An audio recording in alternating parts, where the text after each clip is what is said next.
Your kindness is the weapon formed against you.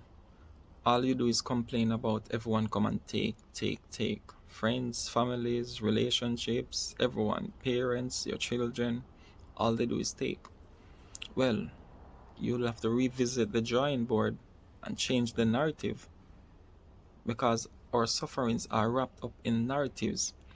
Did they take things while you're asleep, absent your consent? Or did you consent to these things? So you gotta change the narrative. They did not take, you gave, and they accepted.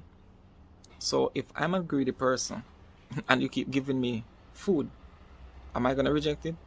I'm gonna take, because I'm a greedy person. Don't impose that I have limits if I'm greedy.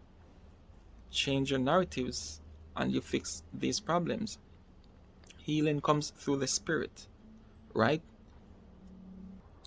So now that you understand that you are the one that were willingly giving, that's what you have to deal with. So remove all those people you gave to. Remove matter. Let's go inside. Why were you giving? The ego is finite.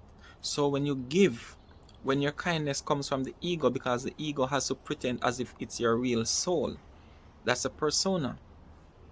It's finite. So when you give, there's a subconscious expectation of something in return. That means the giving was never genuine. No, when it reaches its limitation and it's not getting anything back, that's when the regret starts. That's when you start to feel pity. You start to feel used. When giving comes from the spirit, it's just give. You have no expectation, no desire. It's pure love. Your spirit is vast, so nobody can take from your essence. So guess what? You can even take the shirt off your back and give it to someone and don't feel anyway, because you have no expectations. Your kindness is not the kindness that comes from your spirit. It's the one from the ego, your false persona. So when you're giving, find out where that giving is coming from, right? So the question is, why do you keep giving? Why do you give so much? Have you ever met a person that's fake, that's ingenuine, that they need to prove that they're genuine so much that they'll do anything in the world to prove it? Because it's not genuine. Because if you're genuinely this way, you're going to do it naturally, whether somebody is doing something or whether there's an audience there to applaud you, because it's genuine. So that's what that kindness was. It's coming from the ego, and it has to prove that, oh, I'm a genuine person. No, you're not. That's just the persona. It's fake. The kindness was not authentic. This is why you will give even when you're not asked. And when people do ask and your intention is telling you no, you'll still do it. You'll betray your own self. You cannot be intentional. That's the ego. The scripture says, let your no be no. Let your yes be yes. But you know what? Revisit the drawing board. What is the storyline that you have? The storyline that the ego has is, if I say no, I will be perceived as mean. But if I say yes, I will be perceived as kind. The ego wants to be kind, wants to appear kind to everybody. And that's the source of your giving. How people perceive me. That's ego. Your soul is not concerned about those things. If I say, no, I'm not going to help you with that, I'm just not going to help you. I don't care how urgent it is to you, your children, the medical, I'm just not going to help. And if I'm going to help you, even if it's of no relevance, I'm going to help. Because what? It's intentional. You have to balance. If there's kindness, there has to be a part of what you'd call selfishness. And that's necessary for us to understand. But we're too focused on how people think or perceive us.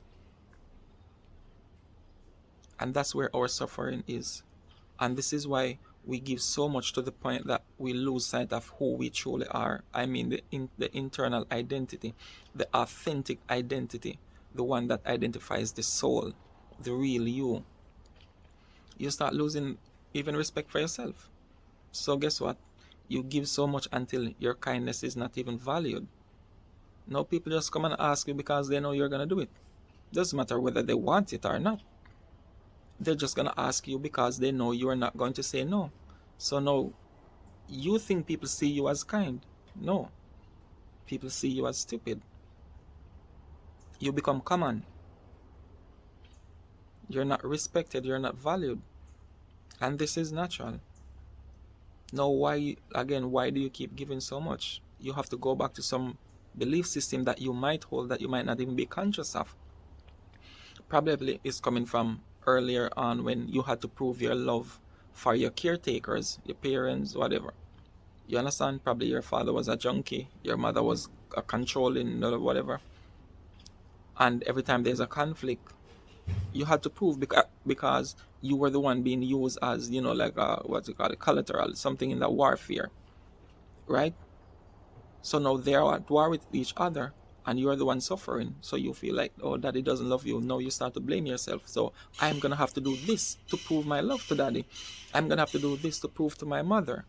It's the same thing in friendships. No, I have to give presents to prove that I'm a genuine friend and I'm deserving of these things, because what? There's an unconscious belief that I'm unworthy, I'm not deserving.